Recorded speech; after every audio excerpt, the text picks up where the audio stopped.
un nouveau statut pour les entrepreneurs individuels.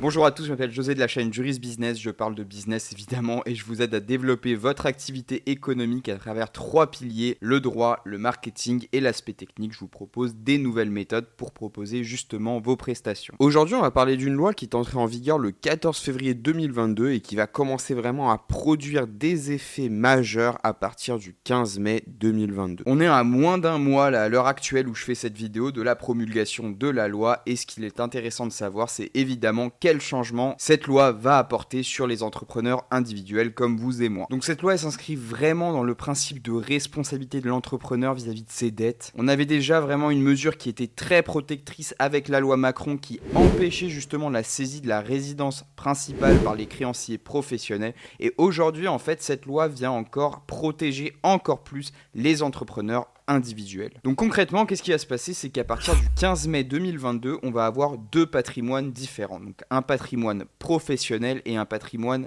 personnel. Avant, on avait un patrimoine qui était unifié, donc il n'y avait pas de distinction entre personnel et professionnel et il fallait faire le choix de la structure de l'EIRL pour pouvoir protéger justement une partie de son patrimoine des créanciers justement professionnels. Aujourd'hui, comme on distingue vraiment d'office les 2 patrimoines, plus besoin de passer par l'EIRL, d'où le fait de la supprimer. Vous l'aurez compris, c'est un régime qui est plus protecteur pour nous autres les entrepreneurs individuels puisqu'on n'a plus besoin en fait de faire de formalités administratives pour protéger une partie de notre patrimoine. Donc on va expliquer un petit peu ce que c'est que l'insaisissabilité du patrimoine personnel puisque c'est vraiment la mesure phare de cette loi. Concrètement, ça renvoie en fait à l'ancien patrimoine personnel que vous avez affecté par le biais de l'EIRL, donc ça va être tous vos biens personnels que vous deviez lister précédemment sous cette fameuse déclaration d'insaisissabilité. Donc évidemment, la tendance s'est inversée, en fait, vous allez devoir déclarer et affecter un patrimoine professionnel si vous le souhaitez, si vous avez des actifs à affecter à votre patrimoine professionnel. C'est maintenant ce qui sera contenu dans ce patrimoine professionnel qui pourra être saisi par vos créanciers si jamais vous en avez à un moment donné, vous éprouvez des difficultés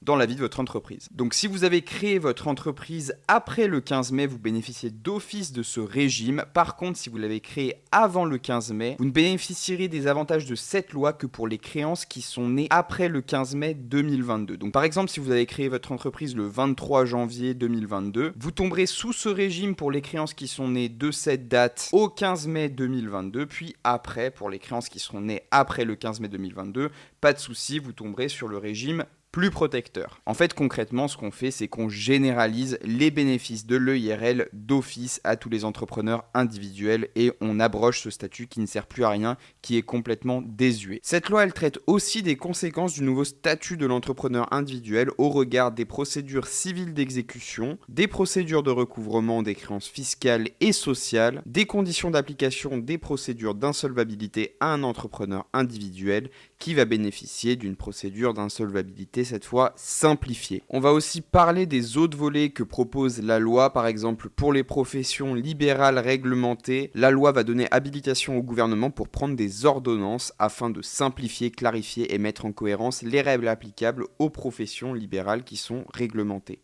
Elle va aussi faciliter le développement et le financement des structures d'exercice des professions libérales. Donc ça va se traduire par une facilité pour l'obtention de crédits ou alors par des aides directement étatiques qui vont permettre d'aider un entrepreneur individuel à financer sa structure dans laquelle il va exercer sa profession libérale. Donc on a aussi un volet surendettement du professionnel avec une création d'un environnement juridique beaucoup plus protecteur aux professionnels indépendants. Donc on va prévoir de faciliter le traitement des dettes professionnelles des gérants majoritaires de la SARL par exemple. Et là, cette fois, on va prendre en considération les dettes professionnelles et aussi les dettes non professionnelles d'un entrepreneur pour apprécier évidemment sa situation de surendettement. Donc c'est vrai qu'on a une appréciation beaucoup plus globale du surendettement du professionnel indépendant. On a aussi un système d'allocation des travailleurs indépendants. La loi va vraiment élargir les conditions d'accès des indépendants qui arrêtent définitivement leur activité qui est devenue non viable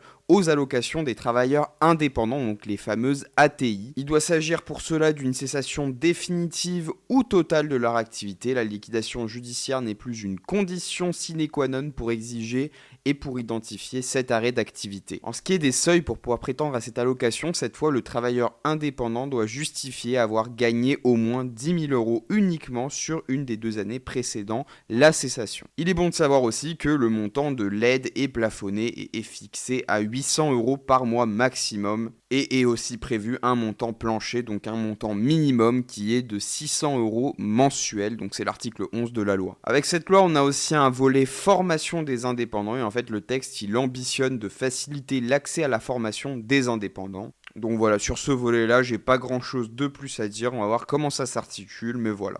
Ensuite, il y a des dispositions qui sont relatives aux experts comptables, mais c'est vrai qu'en micro-entreprise, on n'a pas besoin d'experts comptables, donc c'est des dispositions qui ne nous concernent pas directement. Mais si vous voulez savoir, pour votre information, la loi elle va renforcer la procédure disciplinaire des experts comptables, donc c'est l'article 13, et le Conseil supérieur de l'ordre des experts comptables va changer aussi de nom et va devenir le Conseil national de l'ordre des experts comptables, ça c'est l'article 15. Donc voilà, j'espère que cette vidéo vous a plu, qu'elle vous aura informé sur ce nouveau régime. Si vous avez appris quelque chose, n'oubliez pas de vous abonner à la chaîne, de mettre un pouce bleu sur la vidéo, et moi je vous retrouve tout de suite pour une prochaine vidéo.